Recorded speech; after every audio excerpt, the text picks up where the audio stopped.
Servant of the Most High God, we are here to serve you in truth and in every honesty. I lead IPOB, the largest mass movement on the face of this very earth. I direct radio, Biafra and Biafrans television, and we are doing all we can to make sure that our voice is heard all over the world. All over the world. On this very platform of StreamYard, nothing is happening. We will try and rectify it next time, but every other place we are live and we are direct. And I believe even on some platforms on Facebook, I don't know if we are live on Radio Biafra page as well. I don't know what is going on. I don't know what is going on. In other words, we have to disengage from this very platform and then endeavor to try somewhere else. I do sincerely and wholeheartedly apologize for this very delay, so to speak, because it wasn't intended this way. This wasn't what we planned, but that was how it turned out. That was how it turned out, and you cannot believe what is happening this evening. Even the Facebook platform that I wanted to use has gone blank. These people are very, very strange. It has gone blank. Oh, dear me. It has gone blank. University of Radio Biafra is not transmitting.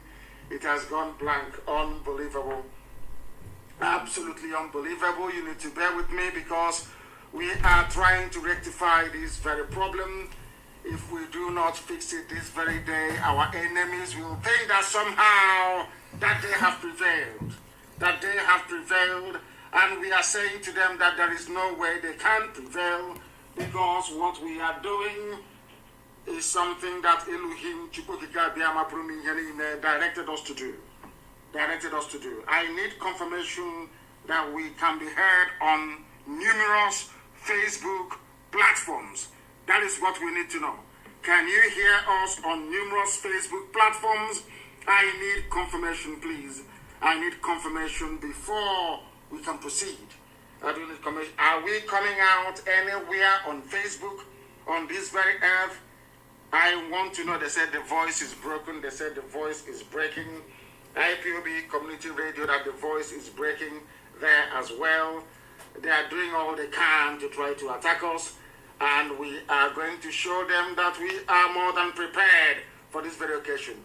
The world must hear the truth about what is happening in the damnable zoological republic. The world must hear the truth, and that is what they are trying to stop us from doing. And they have failed very, very.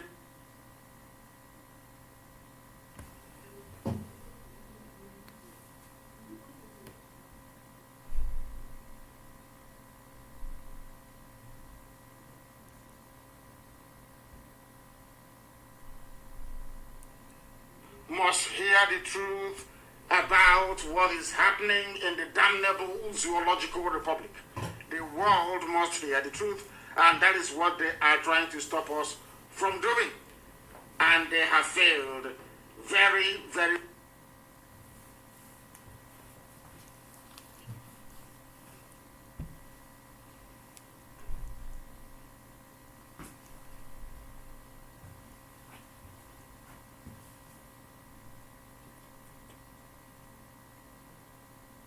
Gospel we are going to preach this very evening regardless. They said it is now very good. IPOB Country Radio is very clear. Thank you very much for that. People must go down and download it.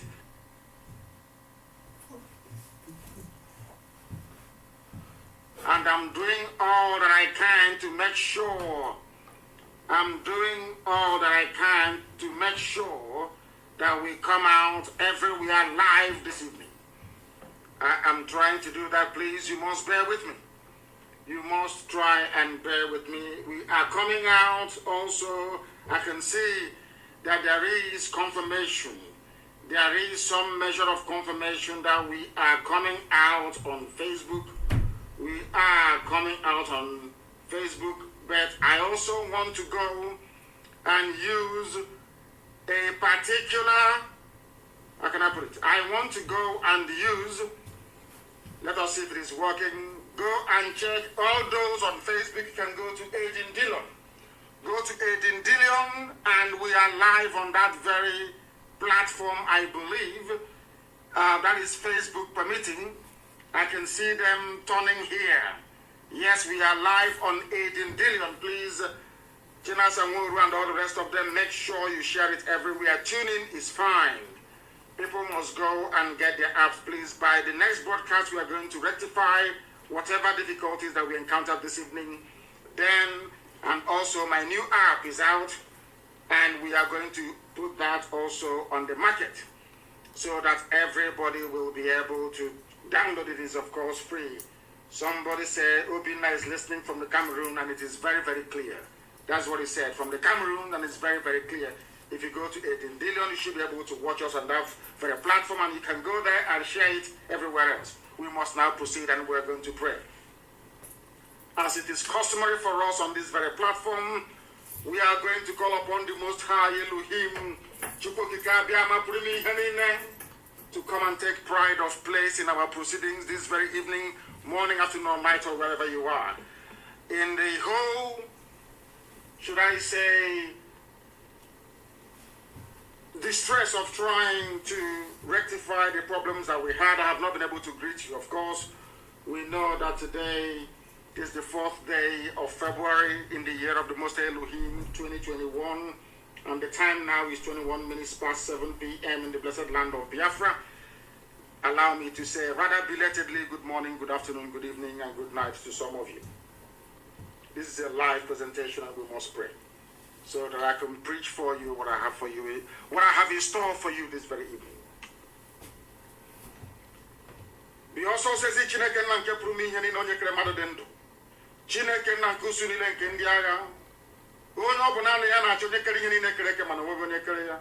Onye mmụọ na mmadụ na-akpụ isi ala nye. Onye ọ bụ naanị ya ka mbara igwe na-egosi ọrụ aka ya. Onye ọ bụ naanị ya na-azọpụta ndị ya. Onye si na atamahụhụ na mkpagbu nke Ijipt wee zọpụta ụmụ ya bụ ndị Israel. Ka a sịkwa na-adịghị n'ụbọchị nketa eze ndị nsọ ka iwe zọpụta agbụrụ gị ụmụ gị bụ ndị Biafra, ndị tụrụ ugo nna nke ebere dị ngozi site n'aka obodo ekwensu bụ zuu nke Britain kepụtara. Anyị wee na-arịọ ka iwe gbatara anyị ọsọ enyemaka n'ihi na ọ bụ naanị bụ Chineke nna. Anyị anaghị efe arụsị ọbụla na-eka nwe ntụkwasị obi ebe ọ nọ nna nke ebere dị ngozi dịka isi wee nye ya n'iwu na ya gị onwe gị bụ Chineke nna eze ebube dị ngozi na mmadụ dị ndụ agaghị enwe chi ọzọ ma tinyere gị. Anyị onwe anyị enweghị chi ọzọ tinyere gị ndị eze ebube dị ngozi. Anyị wee na-arịọ gị nna nke igwe ka iwe etinye obodo ekwensu bụ zuu n'ụzọ ihere, ka iwe etinye ọgba aghara n'etiti ndị iro anyị niile nna nke igwe. N'ụbọchị nke taa ka aka nsi ha wee baa ha ọnụ, ka ha rabụ ndị kum ka ha wee gbagbuo ụmụ gị nna nke igwe. Ndị dị etu a bụ ndị ga-etinye ọgba aghara n'etiti ha. Anyị wee na-arịọ gị eze ebube dị ngozi ka ha na-agbadata ndịda n'ọwụwa anyanwụ nke gị onweghị eze ndị nsọ gọziri agọzi, chụghachi ndị iro anyị azụ n'ihere nke onwe ha. Biko bịa ka iwe mee ka ụwa gbaa ha ochu, ma lekwanye onwe anyị bụ ndị nwe ịhụnanya na obi ụtọ n'ime nzọpụta gị. Anyị onwe anyị bụ ndị nwe ezi mmasị ebe nzọpụta gị nọ. Obi ya mere mgbe niile anyị wee na-abụ ụmụ anyị aha nsọ gị eze ebube dị ngozi. Anyị wee na-agụ ụmụ anyị too Chukwu nna nke dị nsọ na ọ bụ naanị gị ka okwu dịrị onye nwe m na Chineke nna nke bi n'igwe. Anyị wee na-ebuli gị elu wee na-aja gị mma na-asị ma lee nna nke ebere dị ngozi. Anyị bụ ụmụ ogbenye, mgbe ụfọdụ anyị dịka ụmụaka wee na-asa n'afọ ọsọ ọsọ nna nke igwe gbatara anyị ọsọ enyemaka bịa ka iwe zọpụta ndị gị, n'ihi na ọ bụ naanị gị bụ Chukwu okike abịa mapụrụ n'ihe niile. Ọ bụ naanị gị bụ onye nzọpụta, ọ bụ naanị gị bụ onye enyemaka, ọ bụ naanị gị bụ Elohim Adonai El Shaddai. Biko atụfukwala mgbe narị ekele ụtụ na nsọpụrụ na ịja mma site n'ebighị ebi nọrọ ebighị ka a na-arịọ gị ise ise ise. If you have not brought out your pen and paper, please, may I recommend that you do so immediately. Janjaweed Alamajiri, bring your slate and your chalk. Because this evening, once again on this glorious platform, on this very finest university on the face of this very earth, we are going to preach the gospel of restoration of the kingdom of light, the kingdom of heaven upon the face of this very earth. That is what we are going to do, because that is what we have been mandated to do. This evening we start with a very simple question. Because when it comes to black people, especially in Africa, the best way to be able to tease out their reasoning capacity is to try or start by asking them a simple question. Our question this evening is this. Are we prepared, those of you that call yourselves Nigerians, those ethnic nationalities trapped in the Zoological Republic, this evening, morning, afternoon, or night, depending on where you are, I want you to ask yourself a very simple question. Are you prepared to be honest with yourself? Are we all prepared to be honest with ourselves? Because when this whole thing started, when Chukwu Abiyama determined that IPOB should come, a lot of people in the Zoological Republic were laughing at us. They called us a lot of names. They ridiculed us. That is why when people try to ridicule you, please, please, please, for goodness sake, if you're on the path of righteousness, do not listen to them. That is why they say we are very stubborn. But we are not. What I'm trying to do this evening is maybe, as always, to build a context, to try to, it's called preamble, upon which the rest of the evening is going to rest. What I want to ask this evening to the teeming audience listening to us right across the face of this very planet Earth, including our dear brother from the Cameroon, is this. Are you prepared to be honest with yourself? For once this evening, or should I say for the next 1 or 2 hours, I will ask you to jettison and abandon every grain of envy, of jealousy, and of greed inside you. Try to acknowledge the truth.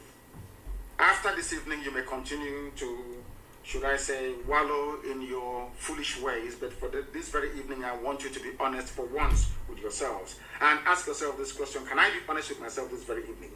And now that goes, after asking yourself this question, I now will ask you a general question. What is the cause of the present insecurity in Nigeria? What is the cause of banditry, of insurgency, of heightened state of kidnapping and armed robbery everywhere? Ask yourself this question. What is the cause of it? And before you answer this question, please bear in mind that you have the army, they have guns. It's only in Nigeria that the army doesn't defend the borders. They use them to do police work. Ask them, please. You have the army. You have the police. You have customs, they also carry arms. You have the civil defense, they also carry arms for your information. You have have I mentioned customs? You have, what's it called, the Federal Road Safety Corps, whatever it's called, they also bear arms. You have agencies within Nigeria, should I call them security agencies? You have DSS, you have military intelligence, you have Navy, you have all these people. They all carry arms. But despite the fact that or should I say all of them are heavily armed, the right to kill or to determine who is to be killed exclusively rests with the government. Ask yourself why you still have insecurity in Nigeria. And look back a few years ago, or should I say a few decades ago, was it this way? Even under Jonathan, a highly incompetent and shambolic government, where things are as bad as they are today under Jonathan. These are questions you need to ask yourself. Should I say, bear that in mind. Are you prepared to be honest this evening? And are you also prepared? Are you prepared to answer this question? What is the cause of the present insecurity in Nigeria? If you can answer that very question, then we are in business, so to speak. Because some of you may not know, or some of you know but pretend not to know, that the present problem in Nigeria is caused by the Fulani, should I say tribe or ethnicity or group. When I say, they say you're profiling, no, I'm not profiling. Because if you look at the way they approach all these issues in Nigeria, it tells you one thing, that they are in it, they know what they are doing. They are part and parcel of this very problem. Don't take my word for it. I don't believe in the zoo called Nigeria. I am not part of the damnable zoological republic. And I will never ever be. Not now, not tomorrow, not ever. Don't take my word for it. Take the word of the governor of Benue State. I'm going to play his voice in a minute. The same thing that Governor Autumn is saying now that everybody is jumping up and down for was what IPOB warned everybody about many, many years ago. In return, instead of love, what we got was they are miscreants. They are looking for who to scam. They are scammers. They are criminals. They are Yahoo. They are this, they are that. And thankfully, you see, God in his infinite mercy chose those that would be in IPOB to pilot and to propel this movement forward. Can you imagine what would have become of everybody had we listened to any of you mouthing your rubbish then? You used to curse us, you insult us, you say every manner of thing to us, but we continued because we believed in the righteousness of what we were doing. That one day all of you will see that thing that we saw. And today it has happened, hasn't it? I want you to please very kindly listen to the, don't take my word for it, listen to the voice of the Benue State governor, a serving governor in Nigeria, so that when I blame the Fulani, Facebook can understand it. Facebook said I was profiling people, and I said to them, you don't understand what is happening. One day Facebook will tell us that Nazi party or those that belong to Nazi party are not Germans. That's what I'm trying to, that's one day, that's what they'll tell us. Have you heard of any Fulani man rising up to condemn the rape and the killing, the pillaging, the sacking of villages and the land grab going on in the south? All they say to you is try and live peacefully. One Nigeria, let's not rock the boat, the nation should be one. That's all you hear. Not one word of condemnation. Not one single word of condemnation. Why is it difficult for all of you to understand that the Fulanis have come to conquer, to pillage, and to take your lives over? Look at what is happening in Yoruba land. Can you see what is going on there? Can you observe what has been happening ever since? The young man that came up and is now championing that very cause, there is no castigation from any quarter. Yoruba journalists are queuing behind him, writing about him almost every 30 seconds, because of course they control the media. No castigation of any sort. Even when the young man appeared to have cast some measure of aspersions on the Oni of Ife, they quickly prevailed upon him to apologize, and he did, and that was the end of it. Can you imagine if such a thing were to happen in the East? Because people from the East are full of greed, envy, and jealousy. Shame should befall all of you. Look at what is happening in Yoruba land. They are campaigning and raising money openly. Nobody has called him a scammer. Nobody has ever said he's a thief, he's a criminal, he's a rogue. No, not at all. Because they understand that to move from one location to another, they need buses, they need transportation, they need fuel. They understand that. There is no envy, there is no greed, there is no jealousy. Nobody, I don't see people in Yoruba land queuing up and saying, oh, that thing he's doing, I can do it as well. Oh. No, they are all queuing up behind him. But in the East, it is a different matter altogether. That is why you people were suffering before God Almighty in heaven determined that IPOB should come. And today we have saved everybody. Without IPOB, what is happening in the West couldn't have happened, you know that for sure. Without IPOB, Governor Autumn cannot stand up to say what he's saying. Because now everybody have seen that there is one immovable, should I say, number in this equation, and that is IPOB. Everybody knows that people may fall to the left or to the right. People may be cajoled into abandoning what they believe in, but they know that the soul, the heart of IPOB is strong. We are not going back, not 1 inch, not 1 iota. They understand it perfectly well. That has now given impetus to people to rise up to speak the truth. That unspeakable truth. The same truth that we are speaking, and they said that IPOB must be proscribed. They tagged us terrorists because we are saying the same thing that people are today saying in Nigeria. Now you know why I love IPOB, and you know why I believe we are better than everybody else. They say he's very arrogant. Why wouldn't I be arrogant?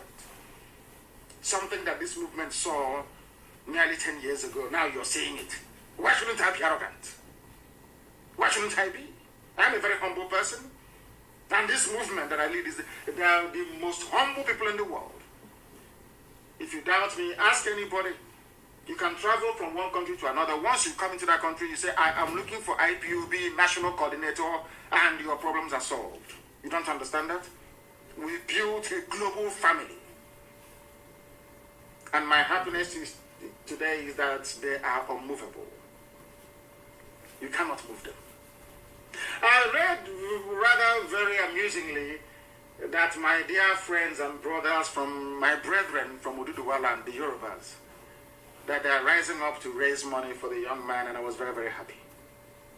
And they said they want to raise for him 51 million naira. And they raised 4 million in, I think, in less than an hour. And I want them to go on and give him more, because he will need it in the coming weeks and months. And I saw people jumping up. And, you know, after I read that very article, I had, please, you must forgive me this evening. I'm going to preach. But I want to talk about this IPOB so people can understand it very well. This noble family, I call them a noble family because unless you're in, you won't be able to understand what is happening. This noble family, you people, you contribute. Oh my God. That is why I pray for you 7 times every day. The same amount of money that people were jumping up and down to contribute today is what you pay only one consultancy firm in Washington every month. Every blessed month. I didn't say our lawyers, international, I said one consultancy firm alone. The people that contribute this very money, you don't know them. Some of them do, and they say, don't even mention my name. I don't want to be known. They are all IPOB. That is the money we pay to our consultants in Capitol Hill, in Washington, every month. And that made me realize that there is something special about IPOB. Too special. And no wonder not everybody is worthy to be part of it. That is why sometimes if you allow demon or evil spirit to get into you, you leave IPOB. How you leave, you won't know. Because God Almighty in heaven set up IPOB with a very puritanical, should I say, mindset. Unless you're clean, you cannot be in IPOB. You can't be. One day I can say, what will drive you away from IPOB, you wouldn't know. You will just wake up one morning and say you're going. Because you're not clean enough. You're not pure enough. That is the reason why we won the argument in the zoo. It is no longer in doubt that IPOB, all these years, they have been right. All these years, they have been right. All these years. Now you understand it, don't you? That we are the chosen children of God Almighty in heaven. We are the children of light. We are always right. Of course we are human. We are fallible, we all know that. We are mortals. But in the main, we get it right all the time. And I don't think that Nigeria is giving us enough credit for the wonderful work that IPOB did for everybody. We bore the brunt of everything. IPOB is like Jesus Christ. They crucified us in order for others to have life. Crucifixion. Crucifixion. Suffering, pain. The tagging of terrorism, the invasion after invasion, the massacre after massacre. Mbo, Aba, Igbo, everywhere they were killing us. The same people that were laughing at us when they were killing us, they are now the ones saying, oh, they are right all along. But of course, you know, Yoruba journalism, shame won't allow them to say that IPOB has been right all these years. And to say sorry, to apologize to IPOB. Now, do you understand it? That is why they're chasing us all over the place. They gave money to Facebook to say, don't allow them to broadcast. They're educating people. Do you know they were blaming me for all the things that were happening in Oyo and in Ogun? They said I was the one that set it up, and heaven knows, I don't know the brave young man. I don't know. And anybody who thinks that the Yorubas can be subdued or subjugated, they are dreaming. Because Yoruba won't allow that to happen. Not minding that they lost Kwara under some very fishy circumstance. You will never hear a Yoruba man from Kogi say, "Oh, I'm Yoruba Kogi. I'm not Yoruba. I'm not from Ife." Even in Kwara State, where they have an emir of Ilorin, you cannot have a Yoruba man from Kwara State saying, "I'm not Yoruba." But you have somebody from Ahaba, not Asaba, Ahaba, Habimeni, across the river.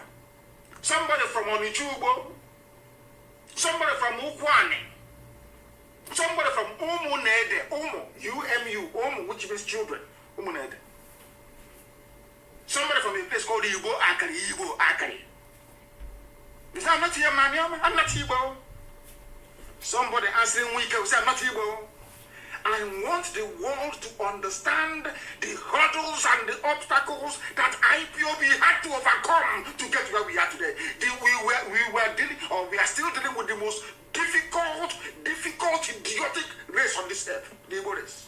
Difficult to a fault, difficult for no reason sometimes. Have you ever heard anybody say, even Fulani and Hausa will say, "Oh, we're Hausa Fulani"? That was in those days. Have you ever heard "Hey, I'm Fulani, I don't mix with Hausa"? These are Igbo people, OBI-IGBO. The only people on this earth that will reject the identity. That tells you how difficult they are. And when you ponder how difficult these people are, and how far IPOB has come in terms of the progress we have made, not only have we not united the entire Igbo family, we have united the, let me call it Igbo family anyway. Because Ibibio means literally Igbo, that's what it means. If you go to Google, they will tell you Ijo is related to Igbo. This Ijo is some of those fools who jacking rubbish, they're from Arochukwu. They are from Arochukwu. Talking rubbish. From Arochukwu. Hey, we don't want to mix with them. The only people that, we have suffered, though, I'm telling you the truth. We have suffered. My God, the pain is too much. Almost unbearable. A very, very stubborn race.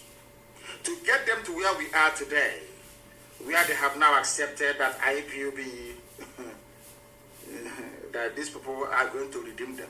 The redeemer is IPOB and Eastern Security Network. Now they don't. Even to come out and say, "Oh, we are," in fact, some of them are confessing off camera, in secret.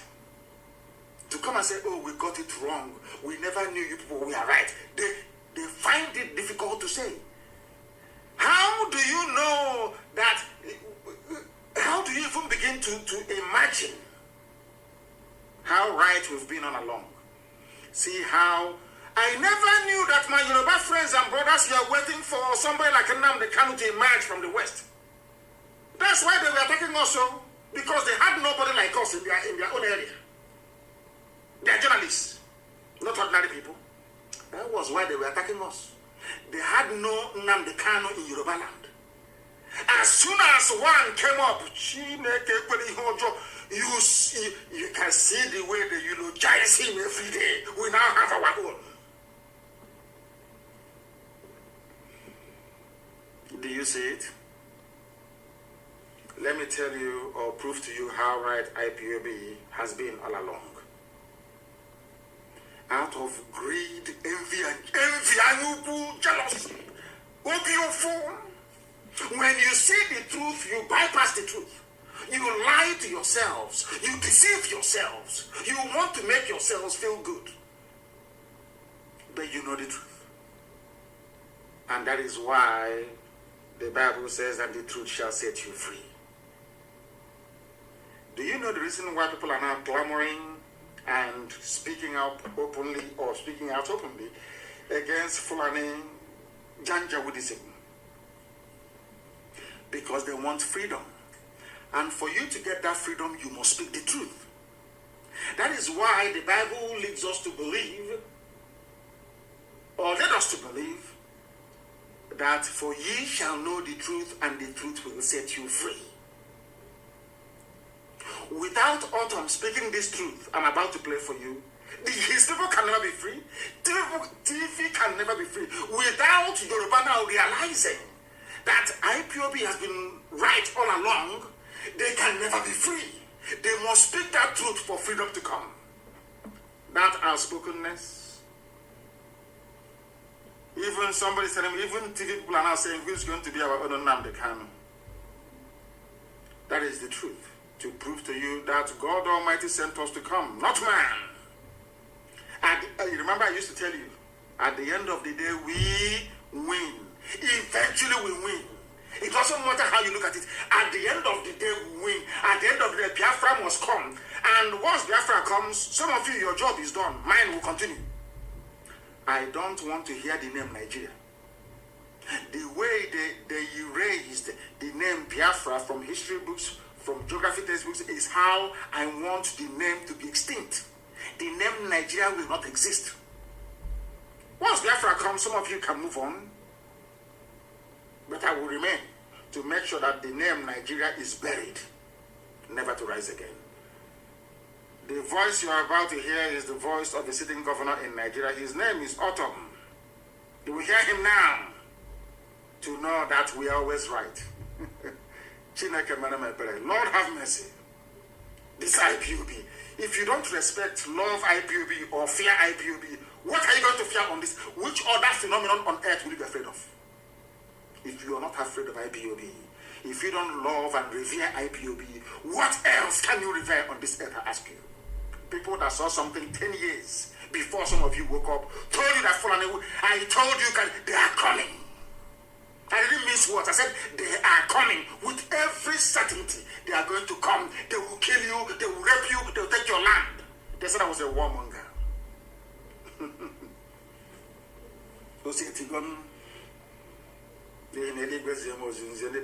What I'm giving you is the gospel from heaven. Anything I tell you comes to pass. Once I pronounce it, it comes to pass. It's a gift from God Almighty in heaven, not man.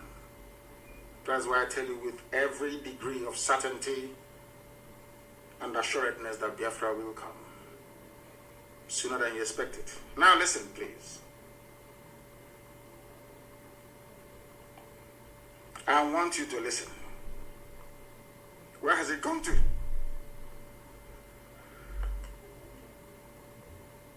I don't know why. Is everything today under attack for some reason? I have no idea what is going on. Everything was okay. I tested it before I came on. Now to hear the voice, or maybe channels television, maybe they pulled the whole thing down. I want to play the voice of a governor for you, a Nigerian governor, so you can hear him and what he has to say about Nigeria and who is responsible. Remember the question that I asked you before. Who is responsible for what is happening in Nigeria today? The reason why Facebook took down my page, because I told them who was responsible. I told them who is presently responsible. And I told them who will be responsible in the future for any future mayhem or killings. I want the world to listen to us very, very carefully. Follow what we are telling you very, very carefully, because the truth cannot be hidden. You cannot hide the truth. Who are you to hide it? You cannot hide it. The truth must be spoken. And that is exactly what we are doing here. That is what we intend to do. That is what we are going to continue doing until the end of time. Because some of you do not understand what the zoo has in store for you. You don't understand. Listen. The federal government, presidency must act fast. Because time is going. Yes. From north, west, northeast, north central, southwest, southeast, south. There is general insecurity. There is general insecurity all across Nigeria. He mentioned every zone. And who are the people responsible for that insecurity? That is the truth that your average Nigerian is running away from. Your average Nigerian runs away from the truth. We are asking them, who is the bandits here? Headsmen there. Who are those people? You can't answer that question, can you? If you ask, Facebook will block you. Listen. And this is being prepared by herdsmen. I want to repeat again. I have made it a petition to the presidency and to all security agencies before. Yes. That if they want peace, Mayor Diala must be arrested. What? These are people who have owned up. They have taken responsibility. That they have killed a man, they rape. Yes. And do all sorts of atrocities. Yes. Full on Their leadership is in Abuja. This is the same Mietiala, listen. The same Mietiala working with OBI-IGBO in Anambra. The same Mietiala working with Ibanzu. And when we say this thing, you're insulting your leaders, your governors. How can why won't I insult you if you're working with a rapist? You're working with a kidnapper, you're working with a bandit. Mietiala came out openly to say, we are the bandits. And people keep pretending. The same Mietiala, listen carefully, that your so-called presidency said that they are legitimate stakeholders in the governance of Nigeria, a terrorist group. Now, Governor Autumn have quite cleverly matched. I'm going to go back to him in a minute. I'll go back to Autumn in just a second. What are these? No. Let me go back a little bit. What are the sins of these people? What did Mietiala do? Who are the people responsible for all these crimes? Let's hear it again. Listen. And the federal government, presidency, act fast. Because time is going. Listen. From north-west, northeast, north central, southwest, southeast, south-south. There is general insecurity. Yes.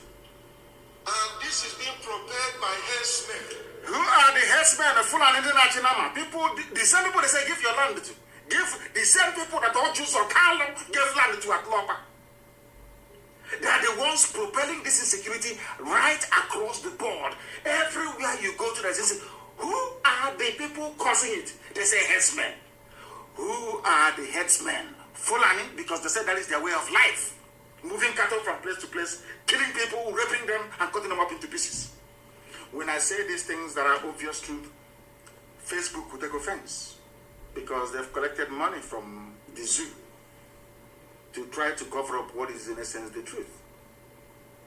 These days, in this world we live in now, people prefer to excuse abomination after abomination, evil after evil. Nobody wants to speak the truth anymore. That was why they removed Trump. Once you speak the truth in this world, you're gone. You are no longer politically correct. Where Satan found this power to be destroying good people, I do not know. You can hear him. Who are the ones committing and perpetrating all these crimes? They are Fulani. They are Fulani. Very clean and clear. Fulani headsmen. Now, they said, do not stereotype. Don't aggregate people. Don't profile them. And I said, okay, I won't profile you. If it is not a grand design by the entire Fulani Caliphate, or should I say Sokoto Caliphate, why is it that they do not come out to categorically condemn what is happening? Never. They have never said, we are appalled at what is going on. Never. Never. Listen, please. I want to repeat again. I repeat. I made it a petition to the presidency and to all security agencies before that if they want peace, Mayor Diala must be arrested. Mayor Diala. These are people who have owned up. They are the ones on the government of Nigeria. Responsibility. Yes. That they have killed the man, they rape, and do all sorts of atrocities. And yet their leadership is in Abuja, and nobody is confronting them. Their leadership is where? This is a governor. He sits on the National Executive Council meeting. He is privy to some intel that I do not have. He is privy to some intelligence that I do not have. He's a serving governor of a state in Nigeria. He's telling you those who are responsible. And they are in Abuja. They are in the presidency. You have a band of terrorists. As you're so-called, because of course Buhari is dead. Everybody knows that, unless you're a fool. The reason why they're covering it up is because the same anyuku, the same equal, the same jealousy, the same greed, the same envy. If we say that Buhari is dead, then IPOB will take all the credit. That is the only reason. Stop it. There is no other reason on this earth. For your average Yoruba journalist, it is better for everybody to die than to get up and concede that IPOB Nnamdi Kanu has been right all along. They can never do it. Everybody knows Buhari now. If he was alive, this nonsense wouldn't be happening. You all know that. At least he will say something. You know that very well. What you have is a docile, imbecilic presidency. Who are those in your presidency? They are Miyeti according to a governor of a state. Not IPOB, not a Biafran, not from Middle Belt, TV people. If not for TV anyway, the whole of Middle Belt would have been gone by now. Because at least they are strong. They refuse to speak Hausa. TV tell them we can't speak Hausa. We have TV language. We can't speak that to Hausa. We can't speak it here. Go and ask. Do your research. Very well. People are there and the so-called presidency. Please Google it somewhere. Presidency came out a few days ago and said, you must respect Hanese, Pandev, you must respect Mieti Alao. The same Mieti Alao, a serving governor, is accusing of masterminding rape, mutilation, slaughter, land grab, general insecurity. Are you listening? You know, I want all these idiots that call themselves intellectual. If you go and swallow dictionary and you write rubbish, you claim you're an intellectual. Idiots on social media, fools. From the East especially.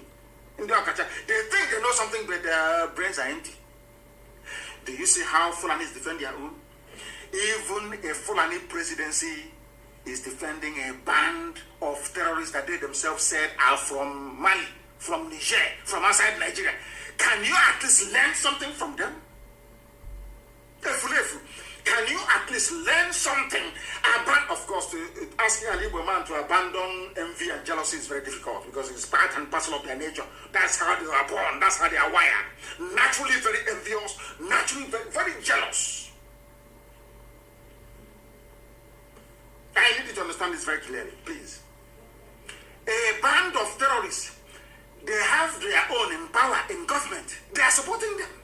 That is why they are moving, because they have the support of their people. That is why they are moving in everywhere and taking over people's land. But you people in your so-called you claim you're intelligent. That I was an idiot I saw doing a video. Hey, Isiquato is in trouble. Hey, Isiquato, get us somebody like a Sunday. Let him come to Isiquato. What idiot? He's an Omanya, taking money from OKC Bazo.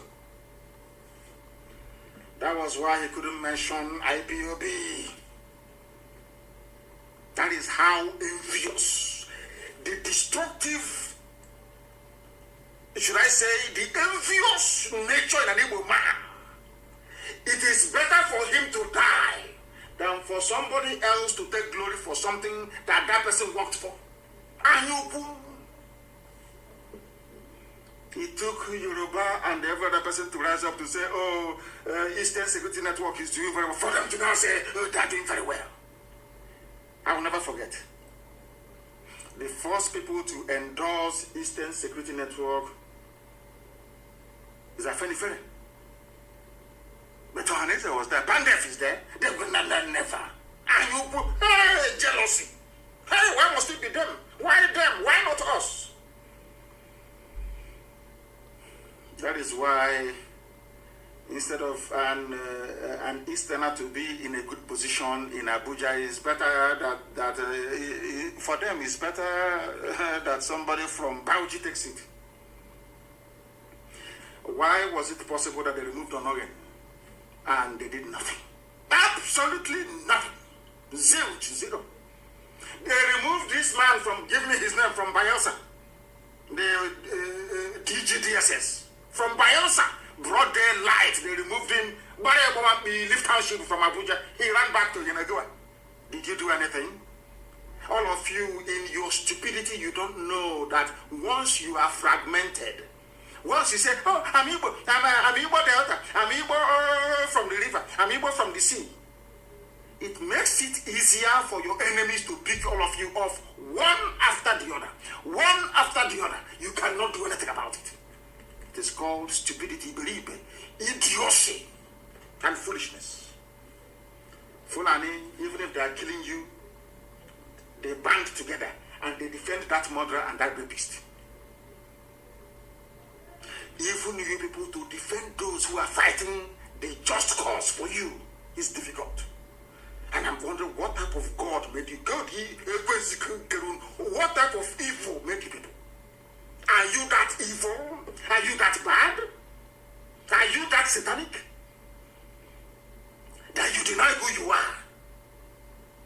Your name is Nyesomwike. You deny who you deny yourself because of self-hate.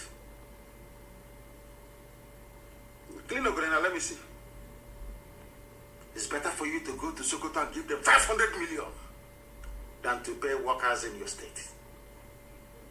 That is how evil you people are.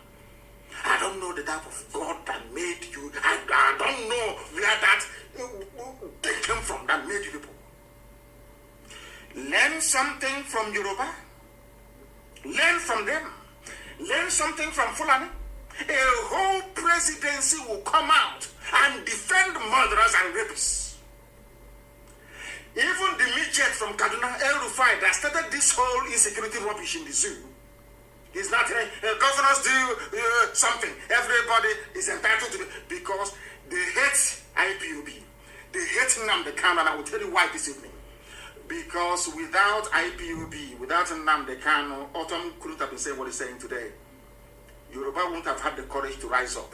That is the truth. If you like, let also cause one be eat you up, but that is the fact. We gave them the backbone to stand. That is why Fulani hates us with a passion. They said these people, they have scattered our plans. They wanted to be in your bushes and in your forests until 2022, then they unleash mayhem.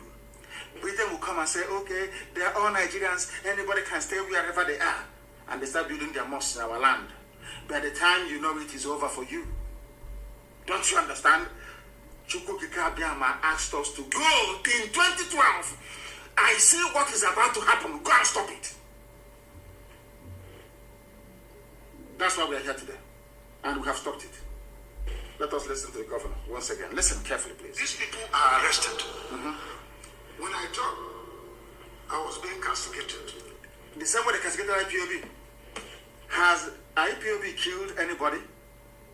I'm asking you a question. But the people that are killing, that is why I can forgive anybody in life. But you see, Yoruba journalists, I'm saying it clearly. I can never forgive them. Because Yoruba has what is called the media preponderance. They control the media. Evil will be happening in the East. Yoruba will not write about it. I can't understand why. I don't know why. I don't know where I don't know what we are dragging. What are we, Yoruba journalists, what is it that you are dragging with Biafrans? That when evil is happening, when this government is perpetrating evil in the East, you don't write about it. Nothing. A little boy was killed yesterday. Yoruba never does it. Nothing else they can write about it. I don't know what is wrong with them. I can forgive anybody in this life, including Lucifer. But to see Yoruba journalists, my God in heaven, the way they wrote, proscribe IPOB, what they're saying on the radio, proscribe. But the same people cannot write out of fear. Who judge how they cannot write about Mietiala? We are the ones fighting Mietiala. If not that God made it possible for this young man to rise up. We are the ones fighting Mietiala.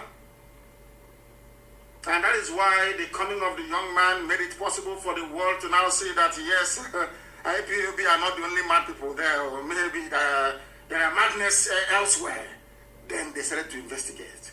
They now realize that Fulani is the problem. Now you see it. People committing rape and murder, they are part of the presidency.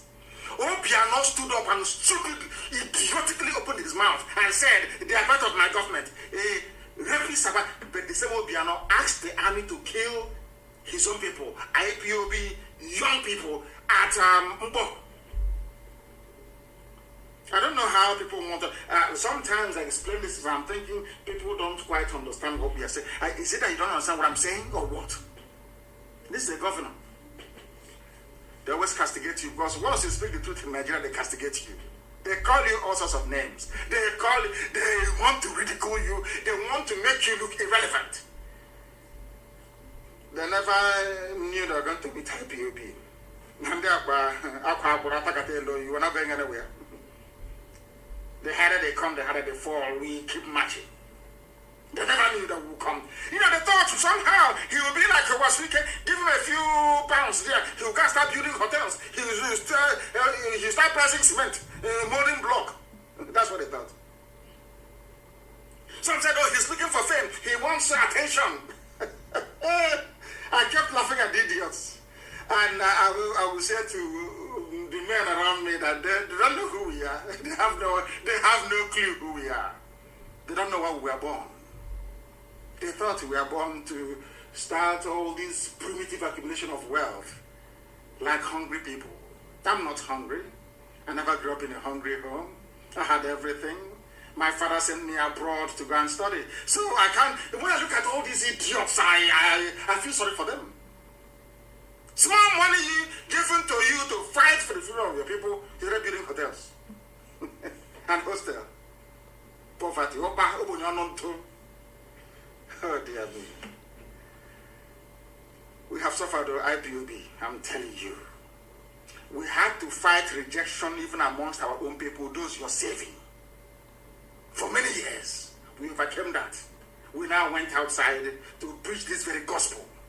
Today it is resonating everywhere, even with the governor of the... Listen. Nothing bad that was not said against me. I am this and that. But the reality is here. It is not just happening to Benue State today. It is happening to the entire country. Why is the federal government being silent about this Fulani men? When will the federal government come out? What did Autumn say, Governor Autumn? Fulani men. Facebook, are you hearing? Fulani men. That is a governor in Nigeria. Not an Igbo man. Not a Biafran. These are the people that fought the war against Biafra. He's saying Fulani men. And Igbo Efulefu. Umokoko, are you listening? Do you see how the government is defending their own people? And not that they're defending them to maybe go to school or do whatever. No. Everything they do is in your face. One Fulani IG goes, another Fulani IG comes in. In your face, it's called Korokoro, you'll be seeing it. You cannot do anything. Because you spent very many years selling yourselves down the drain. You now have no face to stand up and to say, what you're doing is wrong. Because if they give you 2,000 naira data, you claim you're an intellectual, that's what I call it. Intellectual, that's what I call them. One intellectual in Enugu could be writing rubbish, writing nonsense. After writing garbage, they give you 2,000 naira. He can promote to give you 2,000 naira a week to buy data. Ah, dear me. Yoruba, the proscribed IPOB. But when they want to write about rapists and murderers, they say, whatever it's called. And you want me to forgive such people? I can never forgive them. One of the setbacks of Nigeria is Yoruba journalism. I say it openly.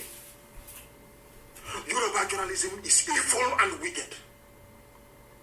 Evil and wicked. Unless that thing affects a Yoruba person, they will never write about it. Never. Never, ever, ever. The height of wickedness. The height of wickedness. I don't know if they want all of us Biafrans to be wiped off from the face of the earth so they can share our land with the Fulani. I have no idea. Yoruba journalism, I don't know what got into them. Very evil and wicked people.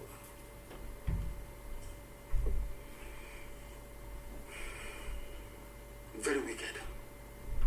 Today, as you're busy transporting your wickedness to the east, Fulani was coming and taking your land. You know, you're not doing anything. Because of your wickedness. The wickedness you have towards the east is so much that even when Fulanis were coming to take your land, you couldn't see them. You became blind. Because you were very, very envious. You and the intellectuals in Igbo land. Go write rubbish. Every place they write nonsense. Ask them to come and do what Nnamdi Kanu is doing. They cannot do it. Okay, bring people, come out on the road. Let's see how people. They cannot do anything. All they do is that I'm writing rubbish every place there. Proscribed, the outlawed group. Satan, not God. Satan will punish you people. Satan will punish, and of course you're suffering now. Are you not suffering? The people who are killers, they are saints. Those who are saints, they are demonized. That's what I'm saying. Let's hear him, please. And criticize and arrest herdsmen carrying AK-47. Carrying what? AK-47. And I asked somebody, I asked Facebook, I asked all these intellectuals, I asked all these fools, and I asked them a simple question. Somebody is in your farm raping your mother with AK-47. How do you activate self-defense? With a cassava stem? Don't militarize. Nobody has monopoly of violence. But the violent man is raping my mother in the farm. How do I stop him from raping my mother? You cannot answer me. He has AK-47. Please answer that question, please. I'm begging you. Do you see how foolish people are in the zoo? That's why I call Nigeria a zoo. I say it's not an insult. It's for you to wake up to see how idiotic your reasoning is. Somebody is raping my mother in the farm, cutting my sister into pieces, taking my land and destroying crops. I'm asking you a simple question. How do I defend myself? He has AK-47. You say I should go and protest. I should write to EU. I have written to EU. No reply. I came out to protest. The same Fulani in the army and police will shoot me dead. What do you expect me to do? Because what do you expect me to do under such circumstance? It's a simple question that they cannot answer me. Nobody. If you go to editors' offices, be it this day in Abuja or the Tribune, they are shaking. Once they see Alhaji, they start shaking. Once they hear about IPOB, everybody close wings. They proscribed. What did IPOB do that you proscribed IPOB? Because Fulani and Britain told them the only obstacle to your march to the sea, you see the east. That is where your problem lies, not the west. It's the east. Subdue them.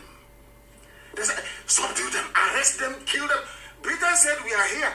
Nobody will hear that your case in ICC. It's Britain that is defending Fulani. Britain is defending them.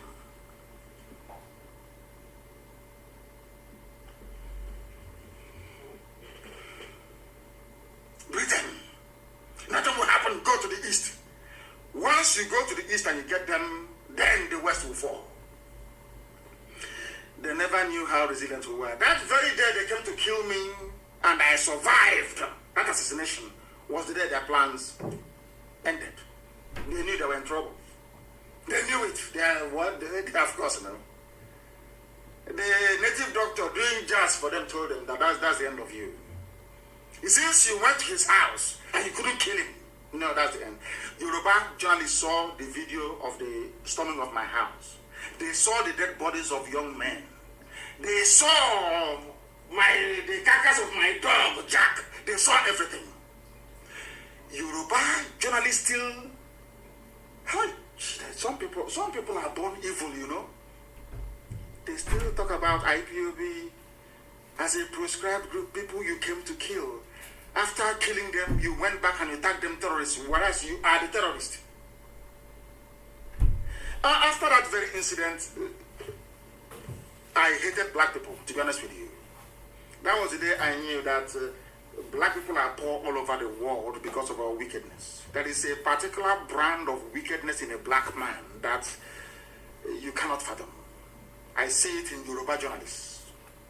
Yoruba journalists are evil, beyond evil. Evil. Look at the way they're serenading their own. They're selling him, marketing him their own because it's their own. Why do you think NSAS failed? NSAS failed because Yoruba journalists could not stand for Nnamdi Kanu to lead the revolution against the Zulu state. That's their only problem, nothing else. After all, NSAS was almost dead until I went on air to start gingering people, or people started phoning in. Isn't it? Am I lying? But instead of Yoruba journalists to say, allow this man to lead this revolution, oh no, he's an Igbo man, no, Biafra and Biafrans, no. We don't want him. What, you know, they said no. Instead of Nnamdi Kanu to lead NSAS and finish Nigeria, bring Nigeria down, it's better for all of us to be suffering. And after that, 2 or 3 months, Fulani was in their forest, raping and killing. Do you understand it? Evil begets evil. Listen, we're only playing Autumn's this thing. Are you listening? Governor of Benue State. Governor of Benue State. Every newspaper, scores killed, people killed, everywhere. It's no longer news. The people I hold, it may sound bizarre. The people that could have educated everybody to understand the dangers of Janjaweedism was Yoruba media. They control the media everywhere. They used to give money to John Momo of Channels Television, former information minister. Didn't they? To be peddling their lies. IPOB, they thought they could demonize us. Do to me what they did to Ojukwu. Demonize Biafra, demonize. Nobody ever knew Ojukwu went to Abuja to go and negotiate restructuring. Nobody knew. He's a rebel, secessionist. And I kept asking them, secede from who? From what? We were here before the white man came. Are you mad? Yoruba journalists, repent. Yoruba journalists, you people are the problem of you people, and gave Fulani Mietiara the impetus to be doing what they're doing. Because you failed to publish the truth, you failed to tell people the truth. That is a fact. Let us hear out of my proceeding. Are we second citizens in this country?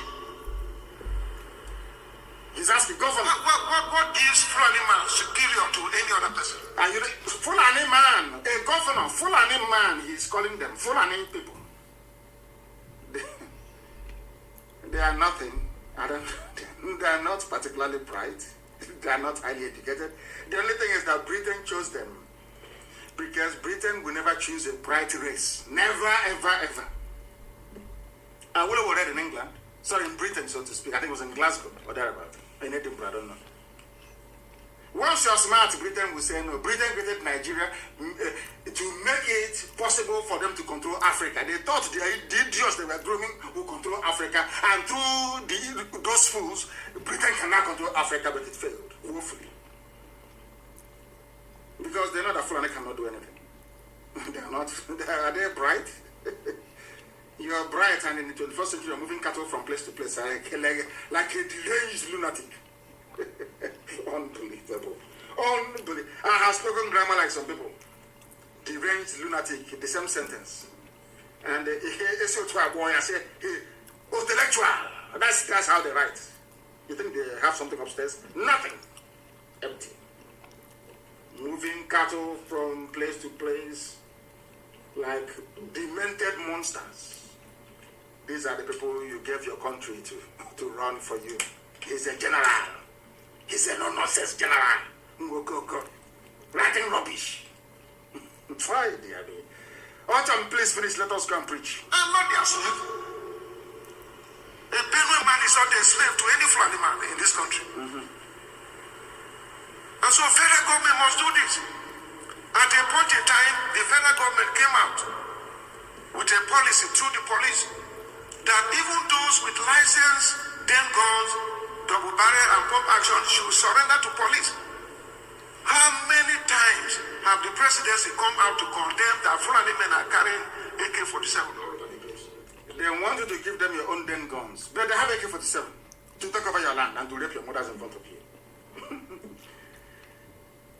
And after seeing all of these things, a human being born by a woman will stand up and condemn IPOB. I don't understand it. A child was shot dead yesterday, come back from school. In our mama, afo. Did the Yoruba cover it? Did the Yoruba journalists cover it?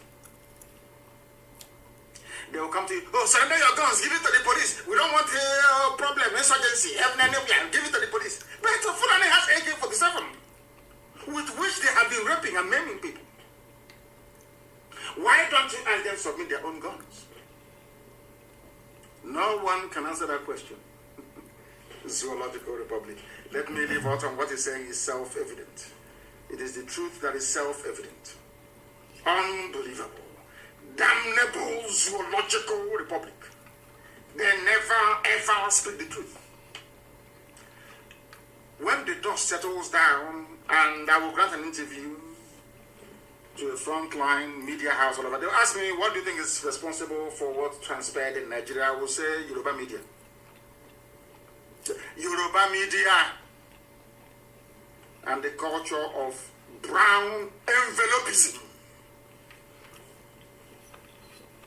Very, very sad indeed. We are live and we are direct and the whole world. That's just the governor of a state in Nigeria telling you what IPOB has been saying from day one. And they said we are they're looking for that 10th cost trouble in the polity. They are hitting up the polity. Grammar. What's it going on now? Now everybody knows that we are right. Have always been right and will always be right. Now listen to me very carefully this very evening, please. Morning, afternoon, depending on where you are. Having dealt with autumn, having established that Fulani is the problem, when will they arrest all these AK-47 wielding terrorists we find every day in our land? And again, to the intellectuals and the flavors in the East, I want to ask you a very simple question, please. Why was it that Sheikh Gumi had to go to the forest to go and see his people, so to speak? Why did he go to the forest to go and see them? I'm asking you a simple question. Why did he go to the forest to go and see them? Why? Can anybody answer that very question? Nobody can.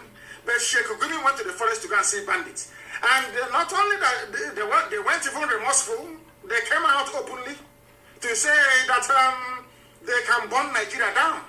Nobody arrested them. The presidency didn't come out to say, oh, we must arrest him. He's setting up the polity. No, not at all. Islamic cleric Sheikh Gumi meets over 500 bandits. They know where the bandits are in the forest. Did Air Force go there to bomb them? Better in all, hovering to bomb children.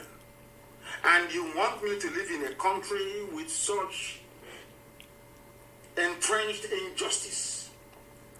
Sheikh Gumi went into the forest. I'm telling you from the Zoo newspaper what they wrote. Now listen, the bandits are said to be those terrorizing Shinkafi local government area of the state. The bandits are said to be those terrorizing, listen, Shinkafi local government area of the state. The meeting was in continuation of the peace moves by Gumi. These are bandits. They kill, they rape, they kidnap, they extort, they murder, they torture people. They went for a peace meeting with killers. I went for a peace meeting with Southeast governors in 2017. I wasn't a killer. I came out of, I just was granted bail from the illegal detention, so to speak. I did nothing. I killed nobody. I was only broadcasting my right to free speech and expression. And the governor said I was a troublemaker. I should come and see them. I went to go and see the governors. After discussing with them, they did not ask me to drop my arms. They didn't say, you have weapons, so drop it, nothing. They still called the army to come to my house to kill me. The same governors.